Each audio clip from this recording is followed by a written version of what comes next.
శ్రీగురుభ్యో నమః. హరి ఓం. అందరికీ నమస్తే. అందరూ కూడా ఆ అమ్మవారి అనుగ్రహంతో అందరము బాగుండాలని మనసారా అమ్మవారిని ప్రార్థిస్తూ ఉన్నాను. ఈ రోజున మనము ద్వాదశ జ్యోతిర్లింగాల క్షేత్రంలోని 8వ క్షేత్రమైన త్రయంబకేశ్వర జ్యోతిర్లింగం గురించి అయితే మనము విందాము. మన దేశంలోని ద్వాదశ జ్యోతిర్లింగాల్లో 8వ జ్యోతిర్లింగ త్రయంబకేశ్వర జ్యోతిర్లింగము పశ్చిమ కాశీగా ప్రసిద్ధి చెందిన త్రయంబకేశ్వర పుణ్యక్షేత్రము దేశంలో మహిమాన్వితమైన సుప్రసిద్ధ పుణ్యక్షేత్రాల్లో ఒకటనమాట. త్రయంబకేశ్వర మహారాష్ట్ర ప్రాంతంలో ఉంది. త్రయంబకేశ్వరం జ్యోతిర్లింగము మహారాష్ట్ర ప్రాంతంలో ఉంది. నాసిక్ నుండి త్రయంబకేశ్వరానికి సుమారు 35 కిలోమీటర్లు.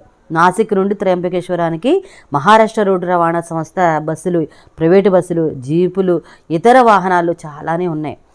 బొంబాయి నుండి త్రయంబకేశ్వరం సుమారు 180 కిలోమీటర్లు.